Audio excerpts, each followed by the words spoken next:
Balikan po natin yung pagkakamali dito ni Allyson Fisher. Ito po yung laban ni Cheska sa semifinal na 8-8 po ang score nila dito. Nag-break si Allyson dito tapos tumago po yung uno na pwedeng i-jump. Pero pwede ho sana siyang mag-push out pero mas pinili niyang i-jump.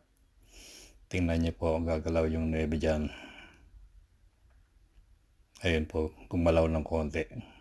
Nasagihan po niya kaya nag-ball in hand si Cheska at tinawagan ng foul si Allyson. So, pagkatapos po niyan, panoorin po muna natin itong replay. Ayun po, kitang-kita po gumalaw. Pagkatapos po niyan ay naubos na po ni Cheska at nag-move na siya sa finals. Salamat po.